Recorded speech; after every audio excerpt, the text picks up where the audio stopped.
Noi chiamiamo Tartaria una civiltà precedente. È probabile che sia corretto, perché nelle carte geografiche della metà del Settecento compare un vasto impero con questo nome, con territori in ogni parte del mondo.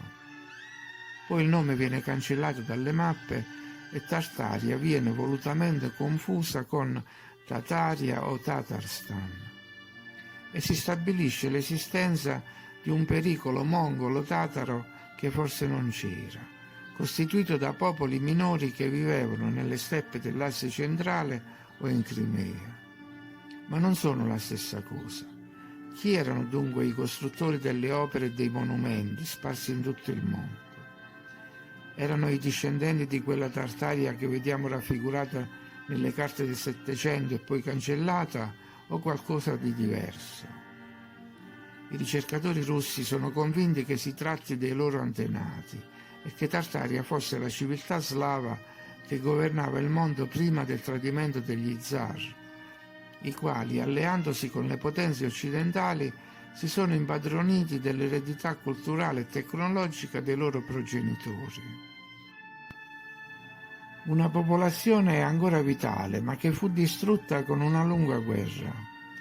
Una guerra conclusa con la conquista di Magdala in Etiopia da parte degli inglesi, con la morte di Teodoro II, discendente di presbiter John Ivan il Grande, e la conquista di Samarcanda da parte dei russi del generale von Kaufmann nel 1868. È difficile dire quando la storia viene riscritta. Oppure i costruttori di quelle opere, templi, cattedrali, acquedotti, archi, erano i discendenti degli slavi ariani vissuti prima, che a loro volta discendevano dagli Iperborei o dagli sfuggiti allo sprofondamento di Atlantide e Agartha, che avevano acquisito un diverso nome. Non si sa.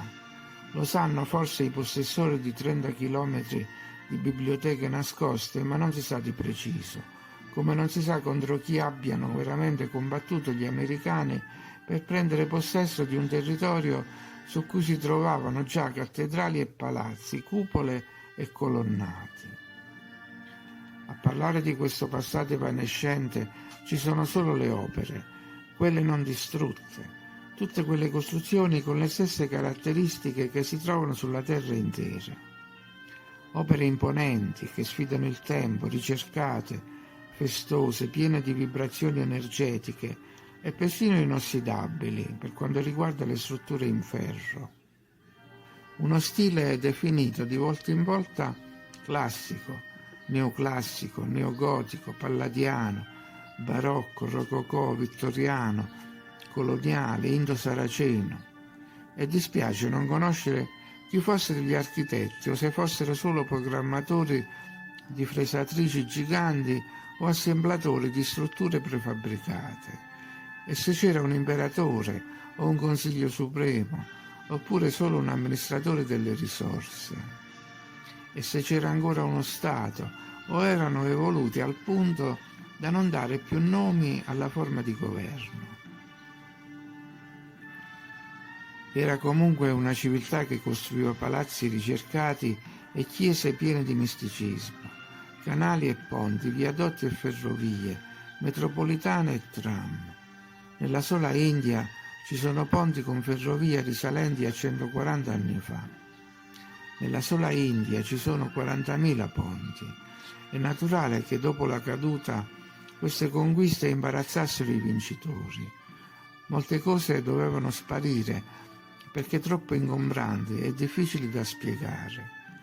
Evidenziavano un modo di vivere altamente sviluppato dove si supponeva che ci fossero solo savane e praterie. Quindi bisognava instaurare un nuovo ordine, una visione incentrata su nomi come Rinascimento, Illuminismo, insomma un completo rifacimento della realtà. Ma è evidente che quelle costruzioni non potevano essere il risultato di persone primitive che partivano da zero. Naturalmente c'è anche la possibilità che sia stato un immane disastro naturale ad accelerare la caduta, a depauperare interi territori e causare la sparizione di intere popolazioni. A confermarlo ci sono i resti delle città sprofondate lungo le coste e il ritrovamento di fossili marini nei luoghi più disparati. In conclusione, non sapremo mai la verità, possiamo solo sottolineare qualche contraddizione.